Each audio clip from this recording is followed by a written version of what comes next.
মানুষ ঘুরতে যায় কত আনন্দ করে, তাই না? আর আমি ঘুরতে যাই অসুস্থ হয়ে গেছে, আমাকে দেখলেই বোঝা যায় যে আমি কতটা অসুস্থ। আর মুখে কী দিচ্ছি জানেন?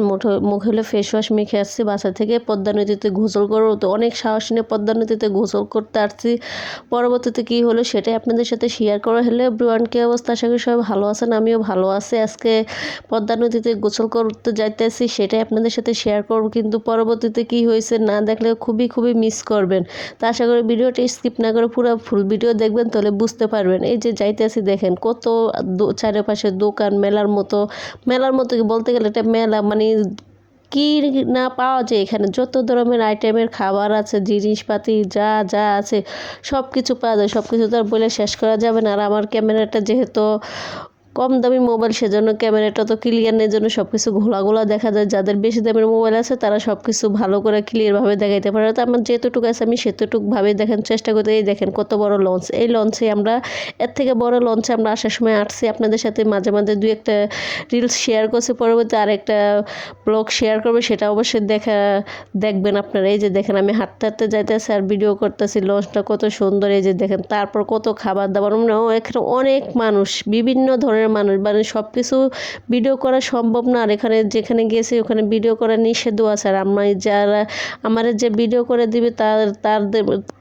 তাদের মতো কেউ এরকম নাই আমার কাছে, বা আমরা যারা গিয়েছি তারা কেউ ভিডিওর সামনে আসতে নারাজ, কেউ ভিডিওতে আসে না, কেউ সবসময় তারা করে থাকে। আমি ভয়ে ভয়ে দুই একটা লুকে তো ভিডিও করছি করে, তারপর দুই একটা ভিডিও ছাড়ছি। আমাদের কোনো ফ্যামিলির ভিডিও মোবাইলের সামনে, ক্যামেরার সামনে বা কোনো কিছুতে আসতে চায় না, তারা সবসময় করে থাকে। আমার যে একটা ভিডিও করে দেয় তাও করে দেয় না। আমি নিজে যেতটুকু পারছি অতটুকুই করছি। দেখেন পদ্মা নদী কত সুন্দর।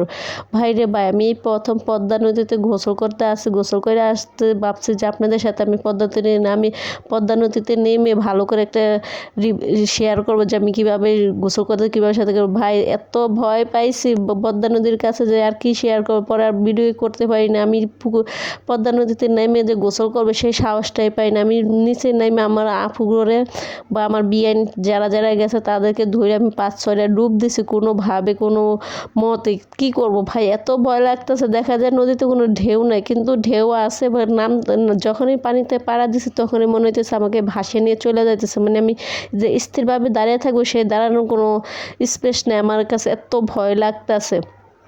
সবাই আমরা যারা গেছি সবাই ভয় পাইতেছে, কারণ আমরা সবসময় মনে করেন এভাবেই গোসল করে অভ্যস্ত না। আমরা সবসময় গোসল করি বা এরকমভাবে কোনো সময় গোসল করি নাই, সেজন্য অভ্যস্ত নেই, সেজন্য সবাই ভয় পাইতেছে। আমি ভয় পাইতেছি, কী করব। পরবর্তীতে যেভাবেই পারি সেভাবেই ধরে গোসল করে আসছি, যেহেতু গোসল করে আসতে চলে যাবেন। আজকের ভিডিওটা এই পর্যন্তই।